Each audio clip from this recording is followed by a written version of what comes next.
things have been happening that are not normal. Trey's missing. The kid's missing. Well, I am Grant from Screen Rant. How are you both doing this morning? Hi. Oh, Nice to meet you. It's nice to meet you both as well. I'm loving what I'm seeing just from the pilot of Goosebumps The Vanishing so far. And I love Cool. the sibling dynamic that you both have in this show. It feels so authentic. And I'd love to hear from you Thanks. both what it was like, really, really finding that rapport with one another. I had so much fun. I mean, we hit it off. I think that we have a lot of similarities to Devin and Cece. So it was easy to have like that same kind of bond that they have where they're very different. We have a lot of differences, but there are a lot of, we can have a serious conversation and really understand each other. Luckily enough, it kind of just happened a little. It was interesting. We auditioned together, and it's hard to say. I think when you're working with like good people, those you kind of come together, and if the chemistry is right or something in the universe is right, that just happens. It aligns. Yeah, it's there's no logistical answer for you. It just kind of happened. No, I mean, I know how hard it can be to explain chemistry, but I nevertheless love hearing how you guys found it. So thank you for indulging. Now, when it comes to this show, obviously, there is just as much horror elements as there are teen drama and comedy. And this is but horror sphere is sort of new for you both. And I'd love to hear what it's like stepping into that side of the genre, especially since, season 1 of Goosebumps did not hold back when it came to what we saw. I mean, horror is a huge part of my life. I've loved it for as long as I can remember, and it's my favorite genre. So being able to step into something horror, and then again, something as iconic and as legendary as Goosebumps was insane, and definitely took a couple weeks to fully set in and comprehend.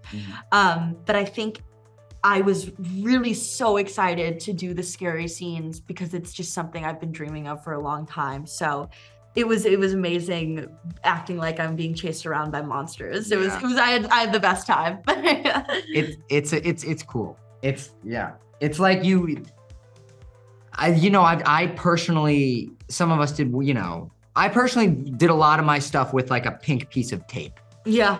And it's that on one hand is kind of like, oh, how do you do that? But little kids kind of do it all the time, playing that kind of pretend of like, oh my God, the floor is lava. You know what I mean? If you can really decide the floor is lava, your behavior starts really acting like avoiding the floor. So it's fun, it's weird, but you just have to decide, okay, that is going to kill me. Yeah. Then run for your life. And then you just decide that. And you just kind of jump off that cliff. It's cool. It's a cool thing. Yeah. The extent of imagination never ceases to amaze me when it comes to the acting sphere. And I think you both captured it so well this season. Since you mentioned getting chased around by monsters, I have a little two-part question here.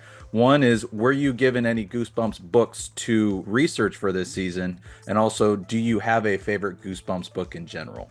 So we weren't given any. I think that, we, with the episodes, they all reference old Goosebumps books. So we definitely learned a lot about it. And also that they're coming straight from the book into real life. I think for me, my favorite one, just because it's one of the few ones that I remember I read as a child, was Say Cheese and Die.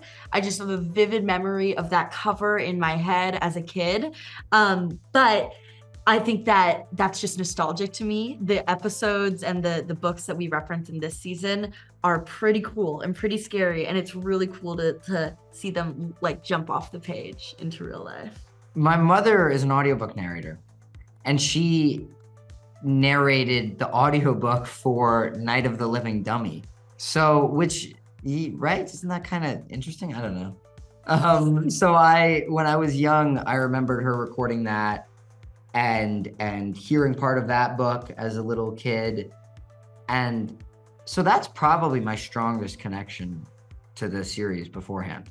It's crazy how full circle that is for both of you then, especially since Say Cheese and Die was also part of season 1, and here you are You just missed it. You just missed it I by a know, hair. I know, But yeah. I'm excited to see what comes from this season. And so, Sam, I'll turn to you next. So, we see Devin's afflicted by something this season, and we obviously, after the first episode, don't quite know what. And I'm curious if you can give me some sort of tease about what we can expect as the season goes on, especially since it's not like season 1 where it was just the adult that was sort of the overarching villain of the season.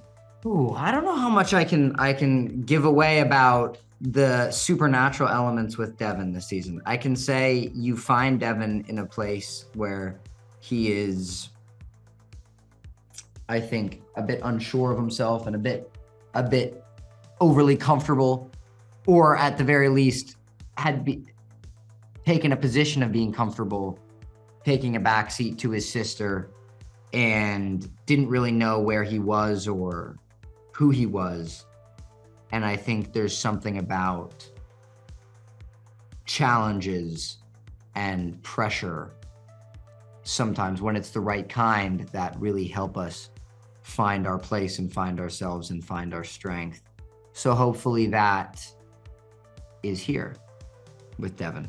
I really can't wait to see how that plays out then, because I mean the characters are just as much engaging to watch as the horror. So Yes. Thank you both so much for taking the time. I see I got to wrap up already, so I will get on out of here. But I can't wait to spread the word about this season. It's so Thank you so good much. from what I've seen so far.